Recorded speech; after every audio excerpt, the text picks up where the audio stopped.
sudah menemui Pak Dirjen yang diwakili oleh Direktur Binaan ya, kemudian warga binaan. Tadi sudah kami sampaikan apa yang menjadi keberatan, dan pada prinsipnya beliau menjawab bahwa Dirjen Pas akan mengakomodir ya.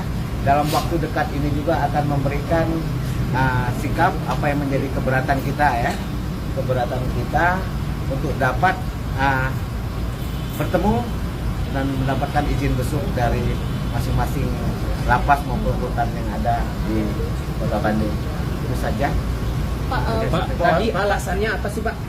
Sebelumnya kenapa pada prinsipnya menurut beliau itu merupakan kewenangan dari UPT masing-masing. Tetapi secara regulasi dan aturan yang ada di Jenpas itu tidak mengatur masalah izin dan lain-lain, bond dan lain-lain. Itu kewenangan UPT masing-masing. Nanti mereka akan memberikan percepatan. Bisa koordinasi ke Bandung untuk ini. Oh ya, ya pasti. Sebentar lagi mungkin dalam waktu dekat kami akan dapatkan informasi langsung dari Dirjen Pasnya. Mungkin bantuannya secara spesifik bagaimana sih Pak dari Dirjen Pasnya?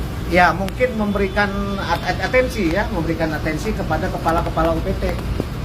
Ya karena itu kan merupakan hak warga negara ya, hak warga negara, hak warga binaan untuk mendapat menerima atau menerima kunjungan ya, akses dari advokat maupun keluarga. Jadi selama ini kesulitan untuk ketemu dari terpidana di dalam bagaimana? Bukan kesulitan, tidak diberikan izin. Ya itu yang jadi kendala, makanya kita hadir di sini. Nah, alasan tidak diberikan izin itu apa Pak? Jadi mungkin gini, saya tambahkan ya, bahwa sebenarnya rupanya dari Dirjen Lapas di sini tidak mengetahui. Itu tadi disampaikan. Artinya ini akan diluruskan ya, supaya bisa diberikan akses ini. Karena ternyata mereka nggak tahu gitu. Ya, ini rupanya di UPT-nya ya, di Bandungnya. Nah, jadi ini penting sekali sebenarnya, karena kedatangan kami ini kan sebenarnya ini memberikan akses to justice kepada para terpidana ini. Dan ini semua sudah diatur lah di dalam konstitusi kita, ya, di dalam undang-undang bantuan hukum, bahkan ada undang-undang hak asasi manusia gitu ya, untuk kita bisa memberikan bantuan hukum dan jangan sampai mereka tidak dapat memperoleh akses to justice atau dikhawatirkan nantinya mereka tidak dapat penanganan perkara ini ya dengan baik gitu. Tangani dengan baik, kekhawatiran itu bisa terjadi gitu. Nah, jadi kami hadir di sini dan kami sudah sampaikan tadi dengan pejabat terkait, dan ini akan mereka sampaikan langsung dan akan ada respon secepatnya. Karena memang ini yang kami harapkan, karena terpidana ini sebenarnya berada di bawah kewenangan sekarang Dirjen Lapas sebenarnya, gitu ya. Dan kalau di bond itu, bond berapa lama sebenarnya. Dan kalau ini juga ada kaitan dengan perkara lain, seharusnya tidak mengganggu untuk akses kami untuk mengunjungi mereka dan juga untuk bisa mendapatkan kuasa dari mereka. Karena mereka sedang juga akan ada upaya hukum yang akan kami lakukan ya untuk membela kepentingan hukum mereka. Pak, hari ini kan juga ada yang di Reskrim Polda Jabar ya. Nah, berarti kan mereka menunggu ya Pak. Ini untuk kepastiannya mungkin pemberian izinnya akan secepatnya atau kapan ya Pak? Berbeda, kalau sekarang pemeriksaan saksi ya, bukan para terpidana saksinya. Nah kalau yang pemeriksaan sekarang di Polda Jabar adalah saksi-saksi yang di luar terpidana. Jadi kalau kami ini permasalahan di sini memperjuangkan hak untuk dapat akses ke para terpidana. Terkait saksi itu yang kemarin dihadirkan bersama Presiden Deddy Mulyadi dan Oto itu? Iya, betul. Yang kemarin-kemarin difasilitasi oleh Kang Deddy Mulyadi ya, mantan Bupati Purwakarta. Tadi habis ini akan ke Kemenkumham. Ya, kami ke kementerian sebentar lagi. Itu urgensinya apa Pak? Sama atau seperti apa? Pada prinsipnya sama, cuman dalam arti kata kami mohon atensi ya, atensi dari Pak Menteri, sebagaimana informasi dari beliau, informasi atau apa itu namanya, statement beliau ya, statement beliau bahwa tolong dibuka akses seterang-terangnya terkait masalah atau kasus Vina Cirebon, ya. Nah ini kami akan kejar itu ke Pak Menteri.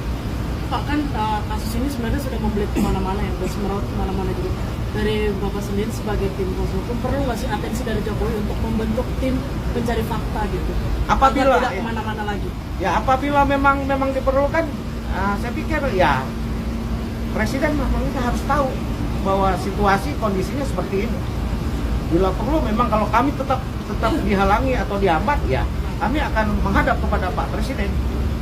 Ya, intinya seperti itu. Masa terpidana ini sebenarnya udah ada pemeriksaan dari Komnas HAM sendiri belum sih Pak? Terkait ada dugaan rasanya atau Ya kalau itu kita kurang tahu ya informasinya apakah sudah diperiksa oleh Komnas HAM dan lain-lain. Tapi yang jelas informasi terakhir kami dapatkan bahwa Komnas HAM juga lagi turun ke daerah-daerah, ke Cirebon maupun ke Bandung untuk bertemu dengan pihak-pihak terkait. So, kalau ke Dirjen Pas ini kan untuk nantinya atensi ke UPT ya. Betul. Nah, nanti setelah ini ke Kemenkumham ini untuk kemana nih tujuannya? Tujuannya untuk memberikan atensi juga. Ya. Berarti melalui siapa kalau dari Dirjen Pas ini ke UPT, kalau nanti Kemenkumham dan Komnas HAM ini ke siapa kemana? Ya setidak-tidaknya kementerian berkoordinasi dengan Pak Dirjen Pas untuk secepat mungkin memberikan kepastian kepada kami supaya kami dapat memberikan bantuan hukum kepada para terpidana.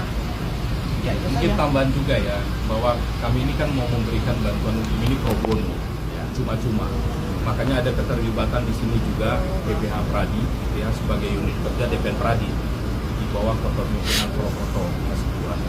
Nah, ini menjadi tugas kami untuk bisa memberikan bantuan hukum pro bono, cuma-cuma. Nah, inilah yang kami harapkan kerjasama yang baik gitu ya, baik dari Dirjen Lapas maupun dari Polda, supaya gitu, kewajiban kami memberikan bantuan hukum pro bono ini bisa diakomodasi gitu.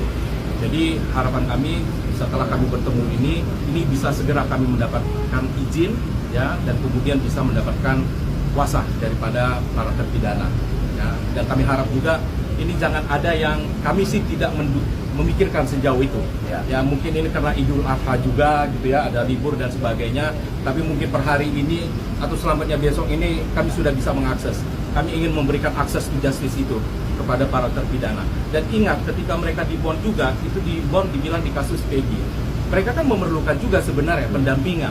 Nah, ini siapa yang mendampingi mereka sekarang dalam kasus Peggy ini? Ini kan menjadi tanda tanya. Sementara ada kepentingan juga di situ jika mereka akan mengajukan PK, keterangan apa yang sudah mereka berikan di PG. Nah, ini jangan sampai ya kita disobedience dengan undang-undang, dengan konstitusi, hak ya seluruh masyarakat untuk memperoleh bantuan hukum. Jadi ini perlu kami tekankan dan kami harapkan semoga kedepannya lebih baik ini kerjasama di antara kami dengan para penegak hukum. Terima kasih.